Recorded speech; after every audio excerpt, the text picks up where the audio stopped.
نحمده ونصلي ونسلم على رسوله الكريم أما بعد فأعوذ بالله من الشيطان الرجيم بسم الله الرحمن الرحيم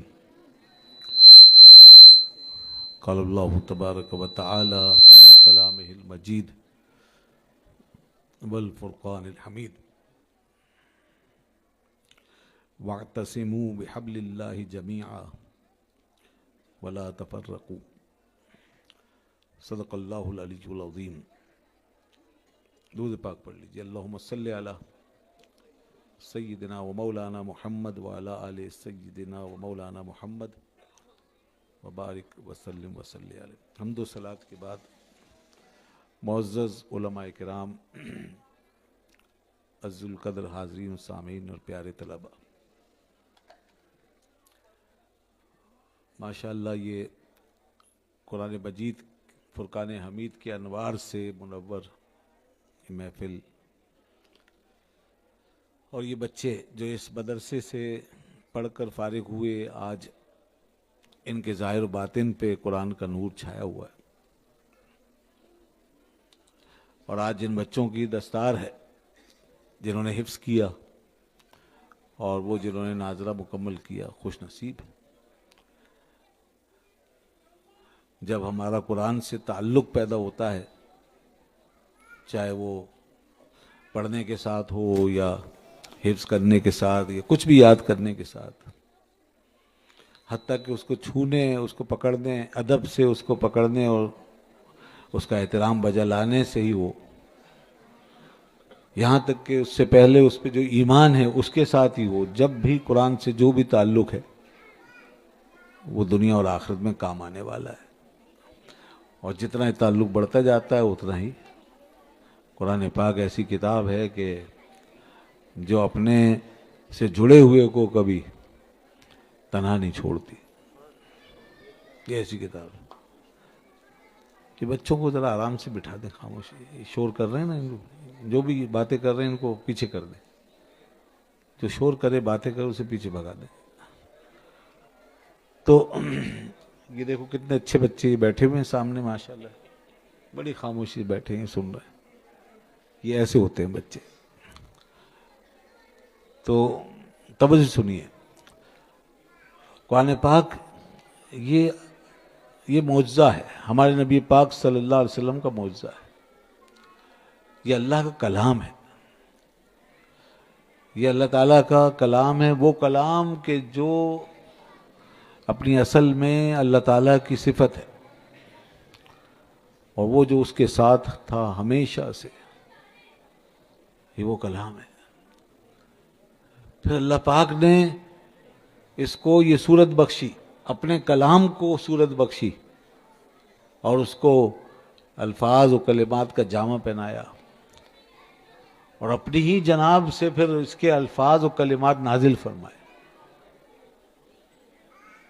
اور ان الفاظ و کلمات کے اندر وہ معانی اور مفاہیم سمو دیے جن کے ساتھ وہ متکلم تھا، جو اس کا کلام تھا. تو یہ کلام جو چیز، یہ قرآن پاک جو چیز ہمارے پاس لے کر آیا ہے، یہ اللہ تعالیٰ سے ایک بہت بڑی نسبت کے ساتھ آیا ہے. جسے ہم کلام الہی کہتے ہیں، وہ کیا ہے؟ وہ میں بتا رہا ہوں نا کہ وہ ازل سے جس چیز کے ساتھ متکلم ہے، ہمیشہ سے جو اس کی صفت ہے کلام، یہ جو قرآن ہمارے ہاتھوں میں ہے، یہ اس کا مظہر ہے. اس کے اندر وہ کلام آ گیا ہے، اس کے لفظ و معنی میں وہ سب سمو دیا گیا ہے. اور پھر یہ واحد کتاب ہے دنیا کی جو آسمانوں سے جیسی اتری ویسی آج ہمارے پاس ہے. اس کا ایک ایک لفظ وہ سر عرش کہاں سے چلا ہے، جبریل نے کس طرح اسے حاصل کیا، سوچئے. کوئی نہیں بتا سکتا اس کی پوری حقیقت کو. بعض علماء نے کہا کہ اللہ نے جبریل کو اپنی جناب سے ان کے من میں القا کر دیا. جبریل قرب کے خاص مقام پر بلائے گئے اور جب وہ وہاں حاضر ہو گئے تو وہاں سے رب نے تجلی فرمائی اور یہ اپنا کلام جبریل کے من کے اندر سمو دیا. پھر جبریل کے من میں جب کلام آ گیا تو انہوں نے پھر اس کلام کو ہمارے نبی پاک صلی اللہ علیہ وسلم تک پہنچانا شروع کر دیا. تو اس طرح وہ فرشتہ جو جبریل امین کہلاتا ہے، جس کی بڑی شان ہے، اس کے ذریعے سے کلام زمین پہ پہنچائے گا.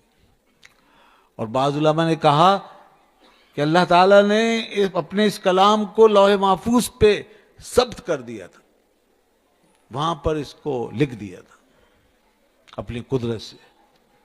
پھر جبریل لوح محفوظ کی طرف بلائے گئے اور وہاں سے جبریل نے اس کو پڑھا اور پڑھ کے پھر وہ نیچے لے کر آئے. جیسے جیسے رب کا ارشاد ہوا، جتنا جتنا ارشاد ہوا اتنا اتنا وہ کلام جبریل رب کی اجازت اور اس کے حکم سے لاتے رہے. اور یوں تقریباً 20 سال سے زیادہ عرصے پہ محیط اس کا زمانہ نزول ہے. 23 سال تک یہ کلام نازل ہوتا رہا.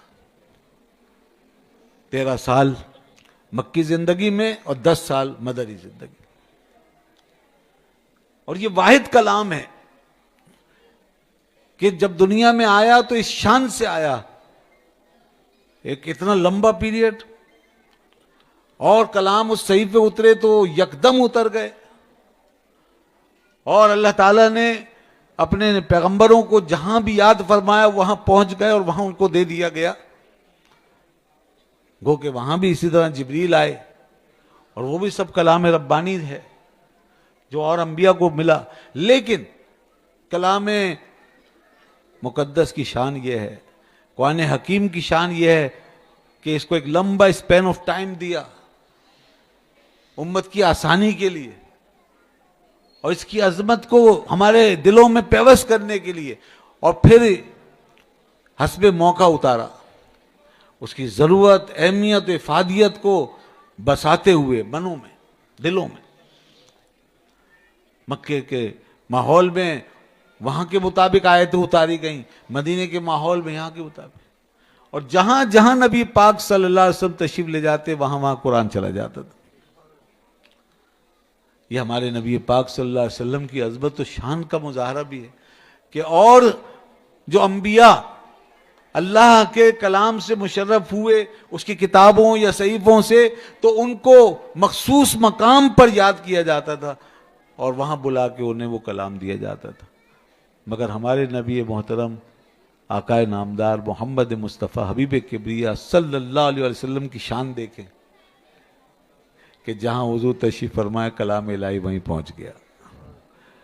حتیٰ کہ حضرت بی بی عائشہ صدیقہ رضی اللہ عنہا، ان کے حجرے میں جب آپ وہاں تشریف رکھتے ہیں ان کے بستر پر، تو کلام وہیں پہنچ گیا، وہاں بھی وحی آ گئی. اور واحد سیدہ حضرت عائشہ صدیقہ رضی اللہ عنہا کی ذات ہے کہ جن کے حجرے میں اور جن کے بستر پر اللہ کی وحی آ جاتی تھی. یہ ان کا مقام ہے. آپ سفر میں ہوتے کلام الہی وہاں نازل ہو جاتا، آپ کہیں مصروف ہوتے وہاں اتر آتا، سوار ہوتے وہاں اتر آتا، میدانوں میں ہوتے، غزوات میں ہوتے، جہاد میں ہوتے وہاں اتر آتا. آپ مکے میں ہیں وہاں اتر آیا، آپ مدینے میں آ گئے تشریف لے آئے وہاں اتر آیا. الغرض کلام الہی ساتھ ساتھ چلتا رہا.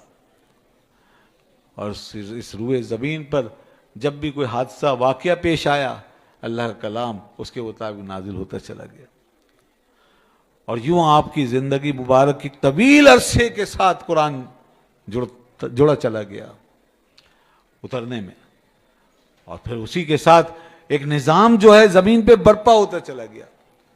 ہدایات آ رہی تھیں، عمل ہو رہا تھا، نظام بنتا جا رہا تھا. تو قرآن نے اپنے نزول کے اختتام تک پورا ایک نظام بنا کے دے دیا، اور اس نظام کو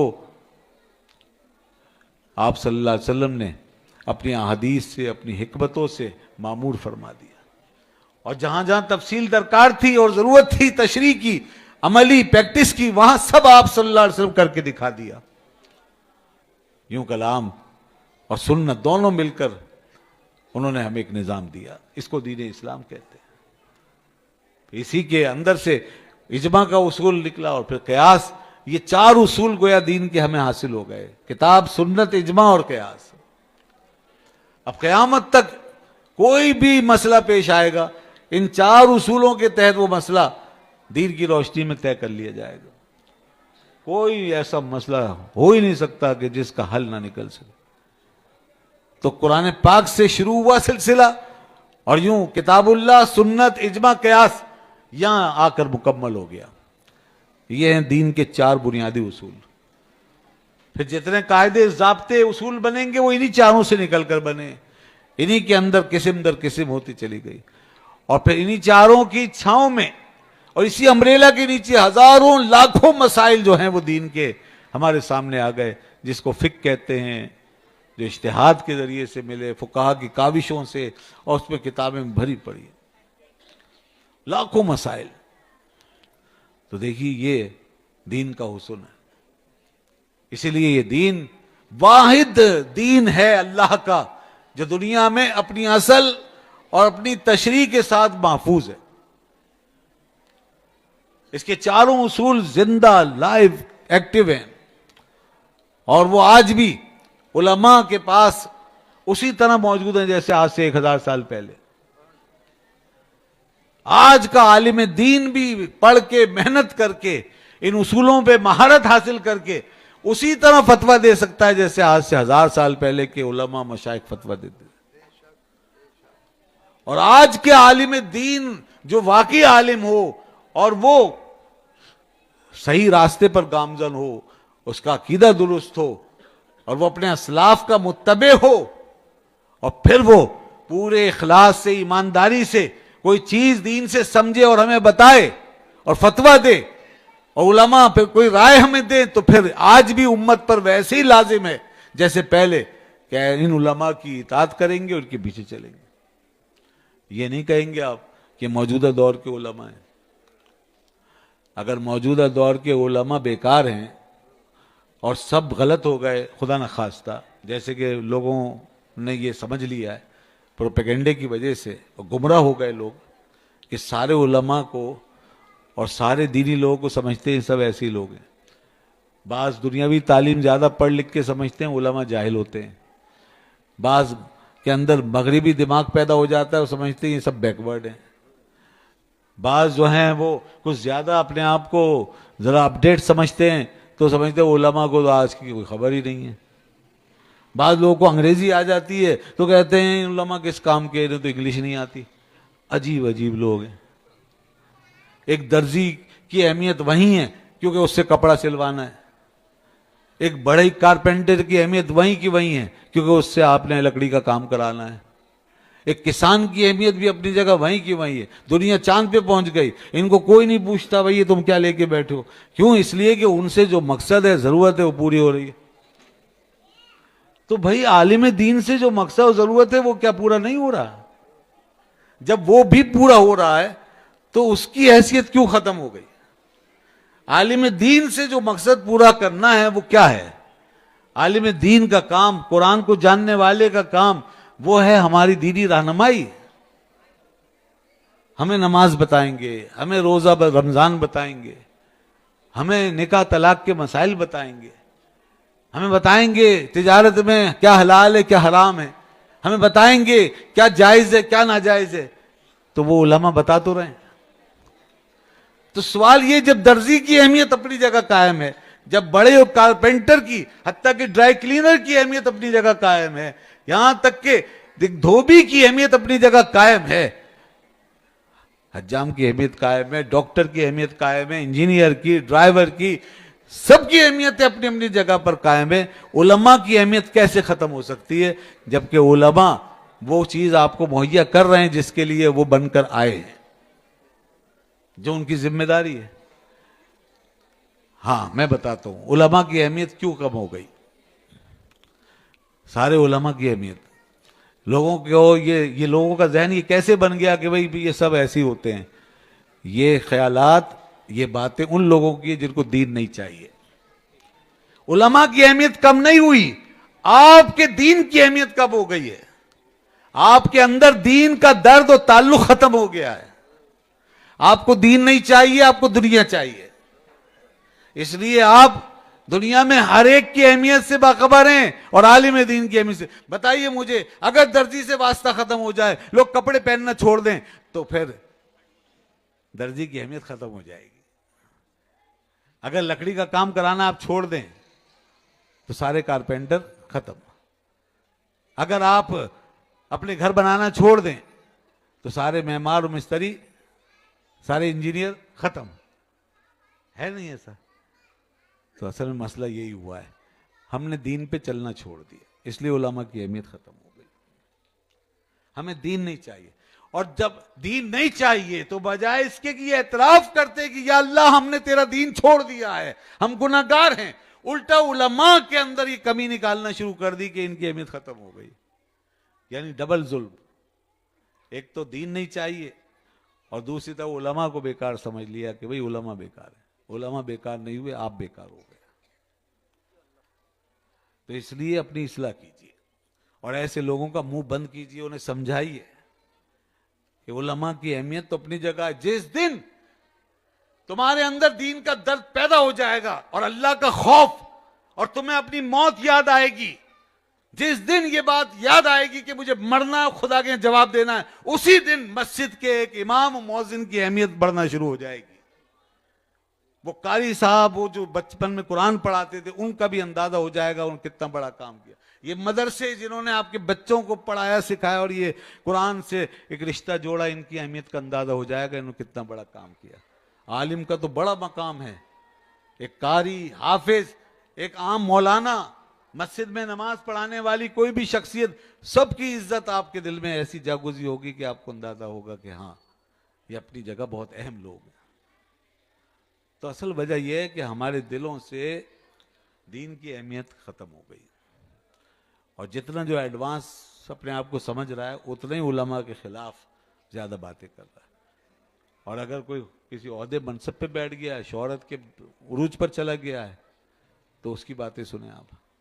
ایسے ایسے لوگ ہیں جو نفرت کی اندر ایک جیسے لہر محسوس کرتے ہیں، جن کے اندر سے نفرت کا لاوا پھوٹتا ہے دینی لوگوں سے، علماء سے، اب کوئی بھی ہوں. اور پھر ایسے ایسے لوگ بھی پیدا ہو گئے اب تو معاذ اللہ. جب ہم نے اپنے وقت کے علماء اور دینی لوگوں کی قدر نہیں کی تو اب وہ طبقہ فائدہ اٹھا رہا ہے، گستاخ و بے ادب طبقہ، جس نے چھلانگ مار کے ہمارے اندر جگہ بنائی، اور اس نے اب ہماری تاریخ کے بڑے بڑے ہیروز کو بھی نہیں چھوڑا، ان کی بے ادبی گستاخیاں شروع کر دی. آپ کو معلوم ہے؟ اور لوگ اس کو سن رہے ہیں. اس میں سے ایک شخص کا نام ہے محمد علی مرزا، انجینئر.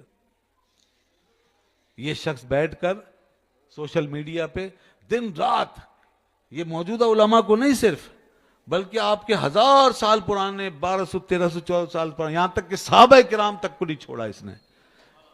یہ اتنا بڑا شیطان بن کے نکلا ہے یہ شخص.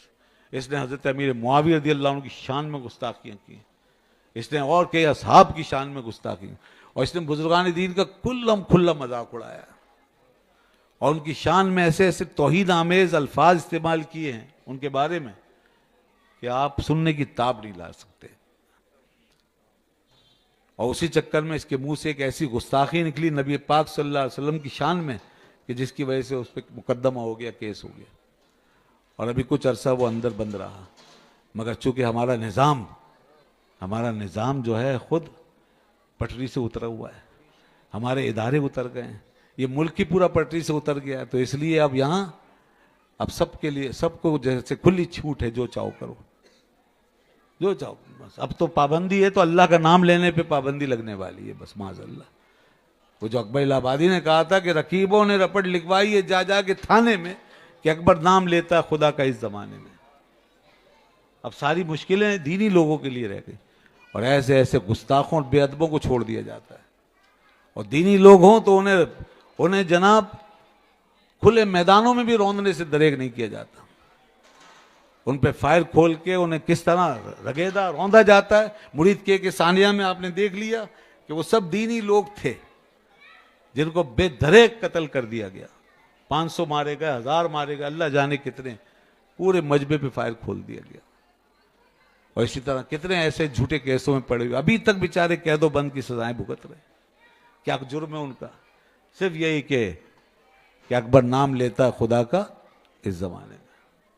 انہوں نے اللہ رسول کا نام لیا پورے اخلاص سے, بغیر کسی کا اعلی کار بنے.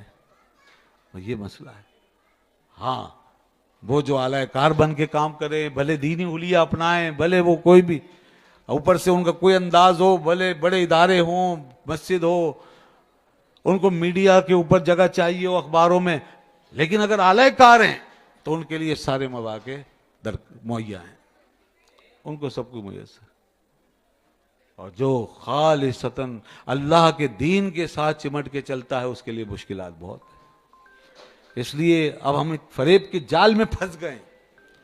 بناوٹ, ریا, دکھاوا, دھوکہ جو اپنے ہی ساتھ ہم کر رہے ہیں, اس میں ہم ایسے مستغرق ہو گئے کہ نہ جانے اب ہمارا حشر کیا ہوگا.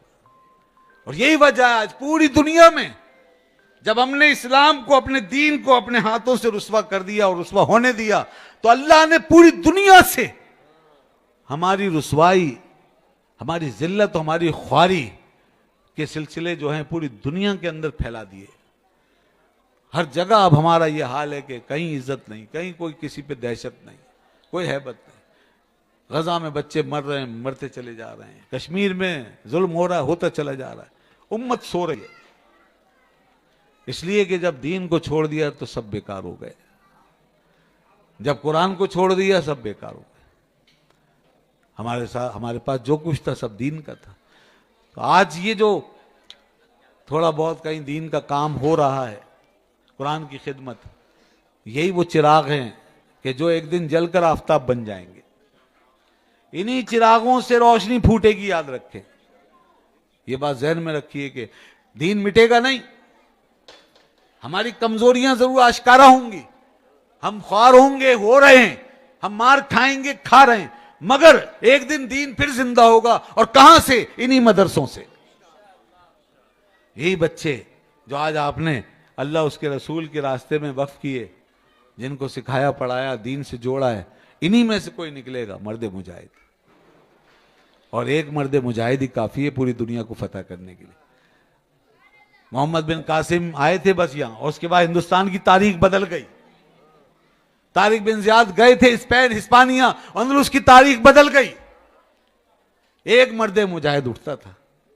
موسیٰ بن نصیر گئے تھے افریقہ کے صحراؤں میں, افریقہ کی تاریخ بدل گئی. سلطان صلاح الدین آئے تھے مشرق وسطیٰ میں, بیت المقدس کی تاریخ بدل گئی. یہ ہے مسلمانوں میں ایسے ایسے ہیروز جو پیدا ہوئے ہیں, یہ اصل ہمارے ہیروز. تو انہی صفوں میں وہ نکلتے ہیں, اور وہ دین کی طاقت قوت سے لبریز ہو کے نکلتے ہیں, اور انشاءاللہ پھر نکلیں گے. مگر ہمیں اپنے حصے کا چراغ جلا کے رکھنا ہے, اس کو بجھنے نہ دو. دوستو, اگر آخرت میں ملنے والے اجر سے صرف ایک ذرے کے برابر بھی پتہ چل جائے کہ اس کا اجر وہاں کتنا بڑا ہے, تو یقین جانیں کہ آپ یہاں زندگی بھر بیٹھے رہیں, یہاں سے اٹھ کے نہ جائے کبھی. یا اللہ تو نے اس کے سلے میں اتنا کچھ رکھا ہے, تو میری زندگیاں 1000 زندگیاں بھی ہوں تو قربان. یاد رکھیے گا, یہ موت کے بعد اندازہ ہوگا. اس لیے اس چیز کی حقیقت کو سمجھیں, اور ان بچوں کی قدر کریں, ان مدرسوں کی قدر کریں. اب AI کا دور ہے, اب انٹرنیٹ کا زمانہ ہے, سوشل میڈیا, بہت تیزی سے چیزیں بدل رہی ہیں. مگر ہمیں اپنے آپ کو دین کے معاملے میں نہیں بدلنا, دین میں وہیں رہنا ہے. دنیا میں جہاں تک چاہیں جائیں, جتنی چاہیں ترقی کریں, لیکن دین میں اب وہیں پہلے قدم پہ کھڑے رہنا. دین میں جتنا پیچھے مضبوط ہوتے جائیں گے اتنا ہی دین میں کامل ہوں گے. دنیا میں جتنا آگے بڑھتے جائیں گے اتنے ہی دنیا میں ترقی کریں گے. یہ بات سمجھ لیں, دین میں پیچھے ہی جانا ہے, اسی راستے پہ چل رہا ہے. یہ جو آج ماڈرن خیال کے لوگ ہیں کہ بھئی چھوڑو مدرسے, چھوڑو یہ باتیں, کیا رکھا ہے, قرآن ناظرہ پڑھ رہے ہیں, سمجھ نہیں رہے وغیرہ, بچوں کو بھگانا چاہتے ہیں, ناظرہ ختم ہو جائے, حفظ, کبھی کہیں گے حفظ کرنے کا کیا فائدہ اس کا, بھئی کیا یاد کر, بس عمل کرو, اس طرح بہانے سے. اور کبھی کہیں گے علماء کا کیا کام رہ گیا اس دور میں. اب یہ علماء کسی کام کے نہیں, انگریزی نہیں آتی, انہیں سائنس نہیں پتہ. میں نے شروع میں بتا دیا کہ علماء کی ضرورت کہاں ہے. تو یہ جو چیزیں ہیں نا، ان چیزوں کو بس یہاں سے سنیں، یہاں سے نکال دیں، اس طرف نہ جائیں۔ دنیا میں جتنے بھی اپنے مذہب پہ چلنے والے ہیں، مذہب جیسا بھی ہے ان کا، جیسا بھی ہے، چاہے وہ مذاق ہی بنا ہوا ہے، وہ اس پہ چمٹے ہوئے ہیں۔ ہندوؤں کو دیکھیں، مذہب کا نام لے لے کے انسانیت کا خون کیے جا رہے ہیں۔ یہ آپ کے پڑوس میں، آپ کو ایک آنکھ برداشت نہیں کر رہے، وہ مسجدیں ہیں گرا رہے ہیں، کوئی قرآن پڑھنے والا ہے اس کو مار رہے ہیں، کوئی پردہ کرنے والی عورت خاتون ہے اس کا نقاب اس کے چہرے سے کھینچ رہے ہیں، داڑھی والوں کو پکڑ کے مار، نماز پڑھنے والوں کو مار رہے ہیں۔ یہ حال، یہ مذہب پہ چل رہے ہیں، اپنے مذہب پہ۔ یہ مذہب ہے، ظلم ہے، زیادتی ہے، جو بھی ہے مذہب ہے، اس کو اپنانا ہے۔ دیکھیں اب آپ، ایسے ہوتے ہیں مذہبی لوگ دنیا میں۔ ہمارا مذہب اللہ کا شکر ایسا نہیں ہے۔ مذہب کا مطلب ہے چمٹے رہو بس۔ اب وہ غلط چمٹ گئے یہ الگ بات ہے، مگر ہمارا مذہب تو سچا ہے، عدل کا مذہب ہے، انصاف کا مذہب ہے، رحم دلی کا مذہب ہے۔ اس سے ہم کیوں نہ چمٹ جائیں؟ ادھر عیسائی ہے، یہودی ہے، وہ ایسا چمٹا ہوا ہے کہ غزہ میں لاکھوں لوگوں کو مارے ڈال رہا ہے، ہزاروں بچوں کا خون بہا دیا ان ظالموں نے، عورتیں، بچے، بوڑھے، جوان، سب کچھ ختم کر دیا، پورا شہر جلا دیا، جلا کے راکھ کر دیا، کچھ نہیں چھوڑا۔ کتنے لاکھوں لوگوں کو قتل کر دیا اب تک اس فلسطین و غزہ کے اندر یہودوں نے۔ کیوں؟ مذہب سے چمٹے ہوئے، مذہب سے۔ ان کا مذہب کہہ رہا ہے، تو ہمارا مذہب تو کہتا آؤ میرے دامن میں، تم خود بھی اپنی نجات پاؤ اور ساری دنیا کو نجات دلاؤ۔ اور ہم کہتے ہیں نہیں جی اسلام میں نہیں جانا۔ یہ ہمارا لبرل طبقہ پڑھا لکھا کہتے نہیں مولویوں کی بات نہیں ماننا، مذہب میں نہیں جانا، یہ دقیہ نوسیت ہے۔ دقیہ نوسیت جا کے ہندو کو سمجھاؤ، وہ ہے دقیہ نوسیت۔ جا کے یہودی کو سمجھاؤ کہ مذہب کے نام پر کس طرح کچھ تو خون کر رہا ہے۔ جا کے سمجھاؤ امریکیوں کو کہ مذہب کے نام پر کس طرح تعصب برت رہے ہیں، یورپین طاقتوں کو کہ مذہب کے نام پر مسلمانوں کے ساتھ کیسا ناروا سلوک کرتے جا رہے ہیں، اپنے لوگوں کے ساتھ کیا ہو رہا ہے، ہمارے ساتھ کیا کروا رہے ہیں۔ جا کے انہیں سمجھاؤ۔ ہمیں سمجھاتے، ہم تو رحمت اللہ عالمین کے دامن سے چمٹے ہوئے ہیں۔ ہم تو عالمی ہدایت، عالمی دستور، عالمی منشور کے ساتھ اپنا جینا مرنا رکھتے ہیں۔ ہم تو اس آفاقی پیغام کے ساتھ چمٹے ہوئے ہیں جو ساری دنیا کے لیے نجات اور رہنمائی ہے۔ ہم تو اس عالم نور کے اندر اپنے آپ کو لے کے ڈوبے ہوئے ہیں جہاں روشنی ہی روشنی ہے۔ ہم تو اس دامن سے وابستہ ہیں جہاں انسانیت کی بقا ہے، اس کائنات کی حفاظت ہے، جہاں رحم ہی رحم ہے، کرم ہی کرم ہے۔ دنیا کو پتہ چل جائے، ایک دفعہ دیکھ لی باہر، 1000 سال تک مسلمانوں کا دور دیکھا، معلوم ہو گیا تھا دنیا کو کتنی رحم دلی کی چیزیں ہیں، یہ کیسا آفاقیت، کیسی روحانیت ہے اور کیسا عدل انصاف۔ آج پھر دوبارہ ہمیں وہی دور لانا پڑے گا، اس کو آنکھوں سے مٹا دیا۔ یہ ہمارے اندر کے اور باہر کے تمام ایسے گمراہوں نے اور ایسے نام نہاد پڑھے لکھے انٹیلیکچوئلز نے تباہ کر دیا۔ تو یاد رکھیں کہ لوگ اپنے مذہبوں سے ایسے چمٹے ہوئے ہیں، چاہے ان کا مذہب ظلم کروا رہا ہے، زیادتی کرا رہا ہے، برائیاں کرا رہا ہے، وہ چمٹے ہوئے۔ ہمارا مذہب تو بہت اچھا ہے۔ اللہ فرماتا ہے ان الدین عند اللہ الاسلام، تمہارا مذہب صرف اسلام ہے۔ اللہ فرماتا ہے یا ایھا الذین آمنوا ادخلوا فی السلم کافہ، اے ایمان والو اسلام میں پورے داخل ہو جاؤ۔ اللہ فرماتا ہے یہ وہ دین ہے جو اس میں آئے گا وہ پاک ہو جائے گا۔ خذ من اموالہم صدقۃ تطہرھم وتزکیہم، اے پیارے پیغمبر پاک کرو ان کو، ان سے صدقہ زکوٰۃ وصول کرو اور پاک کرتے ہیں، پاکی کا دین ہے۔ وَيُعَلِّمُهُمُ الْكِتَابَ وَيُزَكِّيهِمْ وَيُعَلِّمُهُمُ الْكِتَابَ وَالْحِکْمَةَ وَيُزَكِّيهِمْ، یہ تعلیم بھی دیتے ہیں اور تزکیہ بھی کرتے ہیں، پاک صاف کر دیتے ہیں۔ یہ وہ مذہب ہے۔ تو قرآن اس کی بنیاد ہے۔ یہاں سے ہمارا بچہ ہمارے دین سے جڑتا ہے تو کوشش کیجئے جڑتا چلا جائے، آگے قرآن کے علم سے اس کو بہرہ ور کریں۔ ان بچوں کو اپنے گھروں میں ایک عالم ضرور بنائیں تاکہ آپ کے لیے ہمیشہ کے، آپ کے خاندان و نسلوں کے لیے ہمیشہ کی برکتوں کا سبب، آپ کی عزت و ناموس کا سبب بن جائے گا۔ عالم دین، بڑے بڑے علماء جن گھروں میں ہوئے، آج ان کی اولادوں کو نسل در نسل عزت مل رہی ہے، شرف مل رہا ہے۔ اور اگر وہ اس راستے پہ چلیں اور کوئی تعلق رکھیں تو انشاءاللہ اس کی بڑی برکت ہے. تو یہ برکت ہی برکت ہے. اللہ تعالی ہمیں ان باتوں کو سمجھنے کی توفیق عطا فرمائے. اللہ فرماتا ہے وَاعْتَصِمُوا بِحَبْلِ اللَّهِ جَمِيعًا، سب مل کے اللہ کی رسی کو پکڑ لو مضبوطی سے. وَلَا تَفَرَّقُوا، اور آپس میں تقسیم مت ہو. میں نے بتا دیا کون لوگ تقسیم کر رہے ہیں ہمیں، تو تقسیم مت ہو اور قرآن کے ساتھ رہیں، قرآن کے ماحول میں رہیں، اس نور میں ان انوار کے اندر رہیں. کوئی نہ کوئی تعلق ضرور رکھیں، انشاءاللہ دنیا اور آخرت میں اس کی برکت ضرور پائیں گے. وآخر دعوانا الحمدللہ رب العالمین.